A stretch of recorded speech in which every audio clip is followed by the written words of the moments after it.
Valerie, asawa, nandito na ako. Oh, Han, andiyan ka na pala. Sakto, bagong dito ko ngayon. Wow, ang ganda mo naman, asawa. Nga pala, asan si Megan? Siguro nasa kwarto niya. Megan, tawag ka ng daddy mo. Daddy! Daddy! Andito ka na pala! Bakit po? Megan, excited ka na ba? Di ba gusto mo ng bagong kapatid? Talaga po, Daddy? Buntis na po si Mami! Hi, Megan. Hindi ako buntis, no? Teka, Marco, ano na ang pinagsasabi mo? Valerie, nakita ko na yung anak ko kay Daniela. Kaya Megan, may kapatid ka na. Ano po? Ano? Dadalhin mo yan dito? Hindi ka naman naya sa anak mo?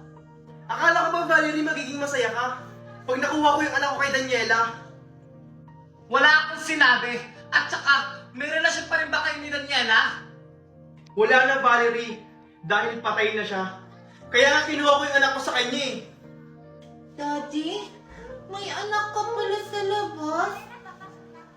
Oo, Megan. Kasama ko na nga siya ngayon eh. Ano? Tara, Junjun, pumasok ka. Ipapakilala kita sa bago mong pamilya.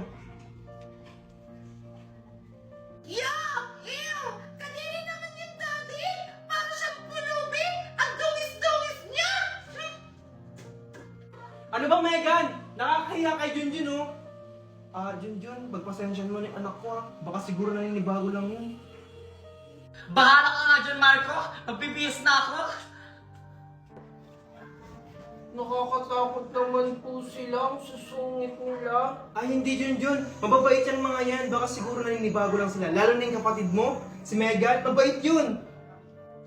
Ganun po ba? Oo.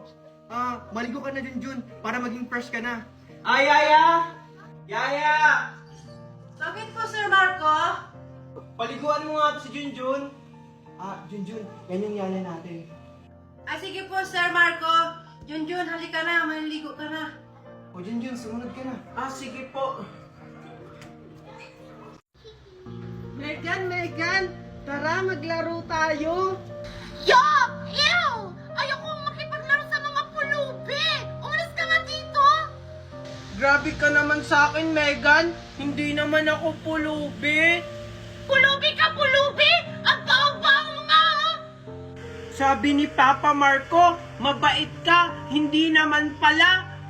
Huwag mga tawagin papa yung daddy ko kasi di tayo magkapatid! Hindi, magkapatid kaya tayo. Yuck! Hindi no! Hindi kita kapatid! Mami! Dumi-dumi ng kamay ko. Mami!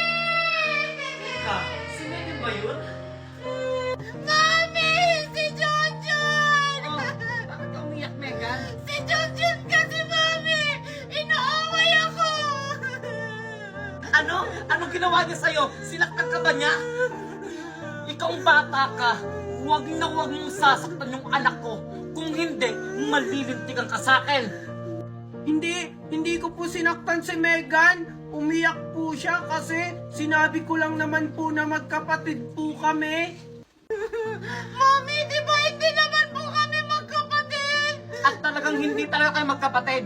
Ikaw, mayaman, siya pulubi. At isa pa, wala kang lugar dito sa pamamahay namin. Wala naman po akong sinasabi. Oh, dyan pala kayo. Anong meron? Hoy Marco, yung anak mong pulubi, pagsabihin mo yan na wag na sasaktan yung anak ko. Hoy, Valerie! Magdahan-dahan ka nga sa pananalita mo. Hindi pulubi si Junjun. Itatawag ka sa kanya, napulot mo lang naman siya sa basurahan. Ewan ko ba sa'yo Marco, bakit ka pumapatol sa mga babaeng hampas lupa? Valerie, ano ba? Tama na! O anak, eto na yung lunchbox mo ha. Thank you po, Mami. Sino po maghahatid sa akin sa school? Ako maghahatid sa'yo, Megan. Talaga, Daddy? Yay! Buti naman naisipan mong ihatid yung anak mo. Lagi ka na lang kasi dyan busy sa trabaho mo. Siyempre naman, Valerie. Kailangan ko rin makabawi sa anak natin. Aba dapat lang. O sige, ihatid mo na yung anak ko.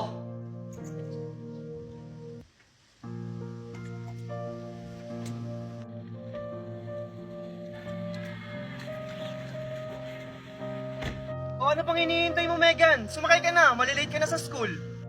Ah, sige po, Daddy. Yaya, pakilagay niyo ng bag ko sa likod ng kotse. Sige po, Ma'am Megan. Sige po, thank you. Pakibilisan na lang.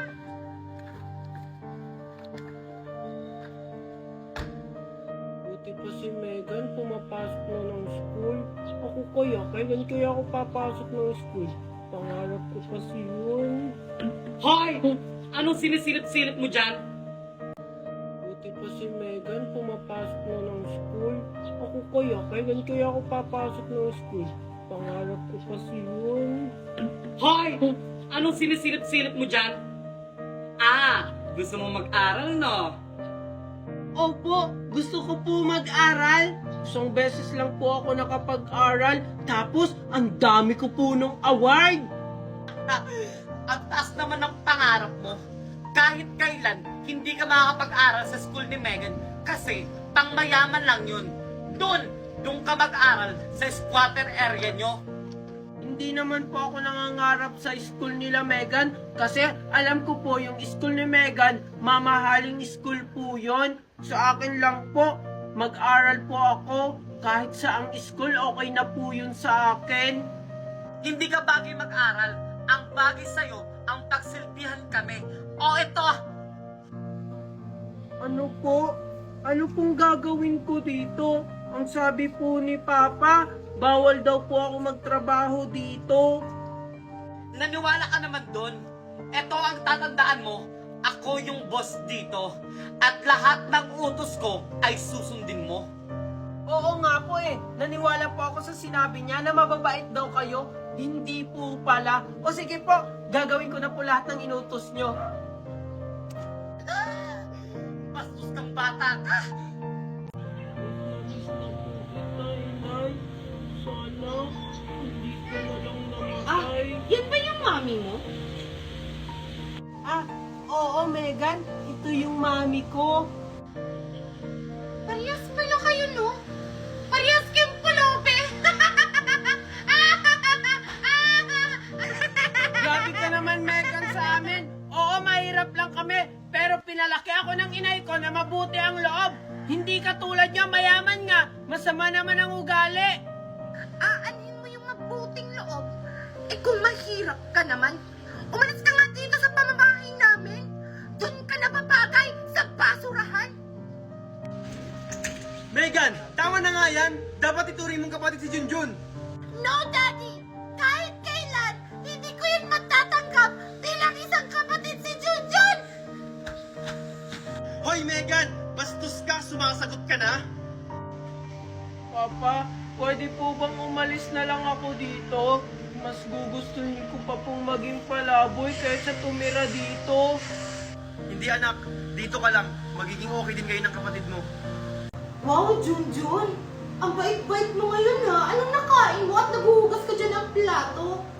Lagi naman ako naguhugas dito at saka pinalaki ako ng inay na marunong maghugas.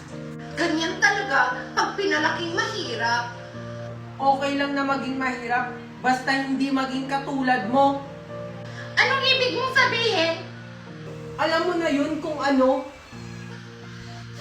Daddy! Mami! O bakit, Megan? Bakit ka umiiyak? Si Junjun po! Inaaway ako! Hindi ko po siya inaaway. Hindi ko po alam kung bakit siya umiiyak. Maghuhugas lang naman po ako ng plato dito. Oh, hindi naman pala Megan eh. Ikaw, Megan, huwag mo akong inaarte-artehan. Alam ko na yung ugali mo. Manda ka talaga sa akin, Junjun. Ano, Marco? Kinakampihan mo na yung anak mo sa labas? Wala akong kinakampihan, Valerie. Baka nakakalimutan mo, Marco. Sampid lang yung anak mo dito. Baka nakakalimutan mo rin, Valerie, na may mas karapatan siya dito kaysa sa'yo. Ha? Ano? Hindi yan maaari. Wala siyang karapatan dito. Wala!